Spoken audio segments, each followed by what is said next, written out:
बापरे, खूपच ऊन वाढलंय नाही सध्या. मॅम तुम्ही कशाला येताय? मी जाते.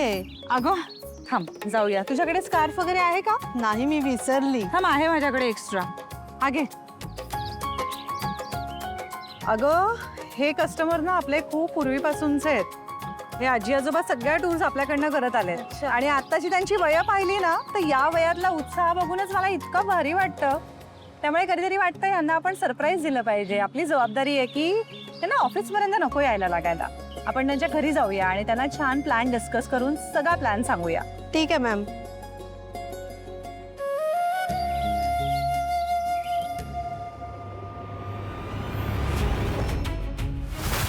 हॅलो जरा हळू कर. हळू कर. स्वानंदी मॅडम आहेत का ह्या?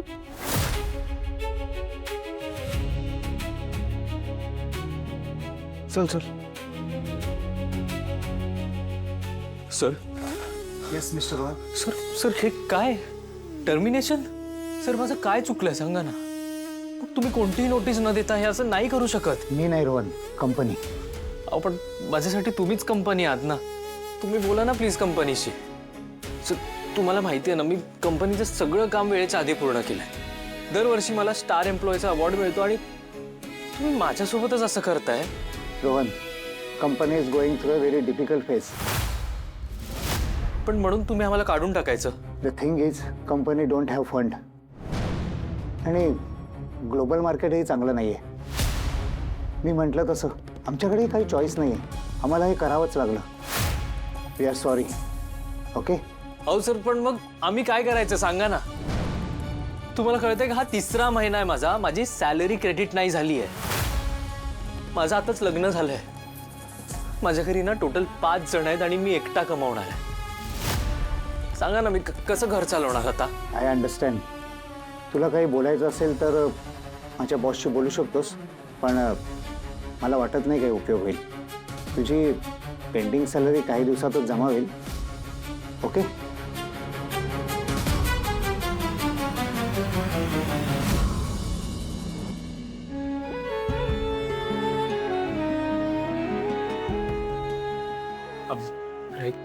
हा काय प्रकार आहे आणि तुझ्यासोबत पण? हो, इफेक्टिव्ह फ्रॉम टुडे. वाटलं पसरीच्या सरांबरोबर बोलून बघावं, पण काहीच फायदा नाही. त्यांचा निर्णय झाला आहे. आता परत जॉब हंट. अरे यार, मी नवीन घर घेतलं आहे. आता कसं होणार? आणि एवढी सेविंग पण नाही आहे माझी. चल येतो, कंपनीला सगळं हँडओव्हर करायचं आहे.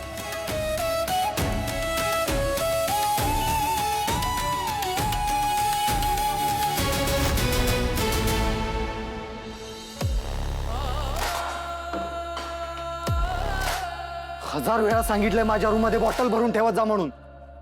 ठेवली होती सर. ठेवली होती? ठेवली होती? एकदा भरून ठेवली म्हणजे झालं का? मग परत भरून कोण ठेवणार? परत रिकामी बॉटल दिसली ना माझ्या रूम मध्ये, डोक्यात घालेन. Sorry sir. युजलेस.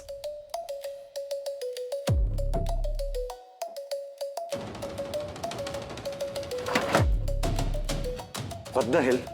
फ्रीज मध्ये पाणी का नाहीये? ठेवल्या होत्या सर, संपल्या असतील. उन्हामुळे सगळेच थंड पाणी पितायत. मग तो माझा प्रॉब्लेम आहे का?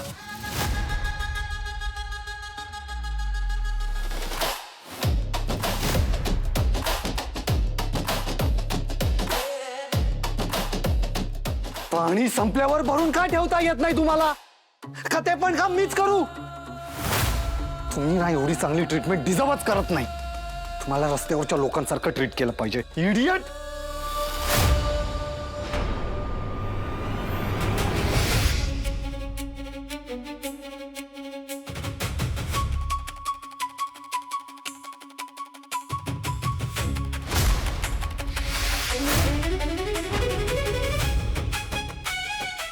तू कोण?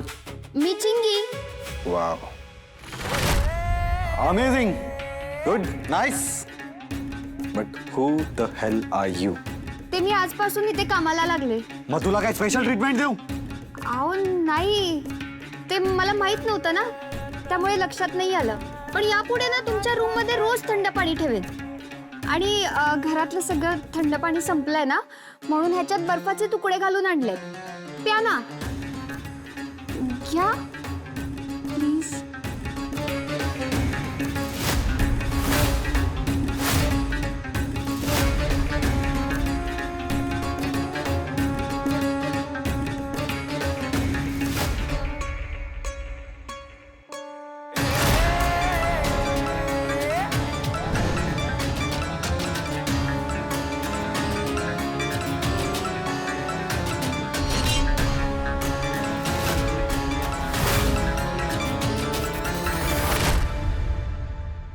छान ते आजी आजोबा किती छान होते ना. हो ना.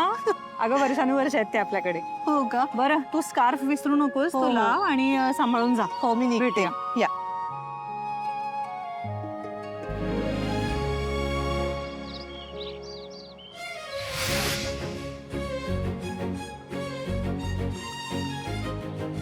अहो तुम्ही इथे?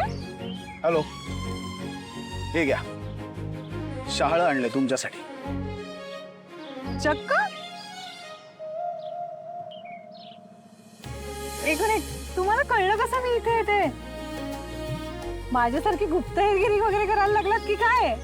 एका मीटिंगला चाललो होतो, तेवढ्यात तुम्ही दिसलात स्कार्फ वगैरे बांधून, म्हणून आलो.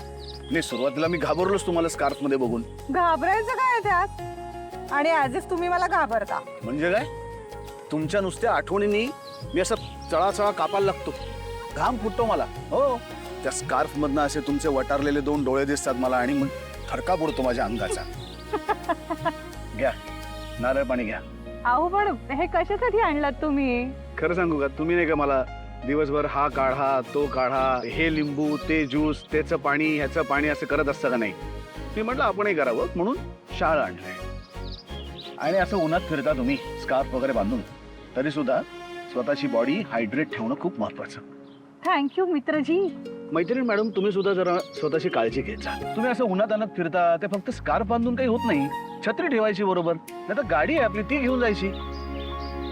ते असं चालत फिरायची काय गरज आहे? आली अचानक चक्कर तर? माझ्या कामाचा भाग आहे हा.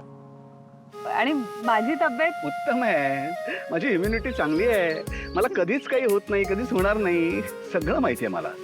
पण तरी सुद्धा असं उन्हात आणत फिरताना जरा स्वतःची काळजी घेतली पाहिजे. कोणीतरी महान व्यक्ती असं सांगून गेलंय की आपल्या शरीराची आपण काळजी घेणं हे जगातलं सगळ्यात मोठं काम आहे.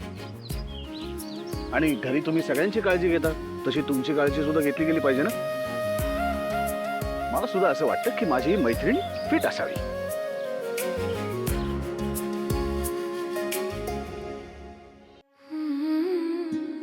कसं सहन करतेस तू त्या बाईला? इतका वीट आणलाय ना तिने. अगं दादाला तिच्यामुळे इतका स्ट्रेस होतोय की तो घरात कमी आणि ऑफिसमध्ये जास्त थांबतोय. दादाची ही अवस्था बघितल्यावर आहे ना, असं वाटतं की तिचा हात धरावा आणि तिला घराबाहेर काढावं.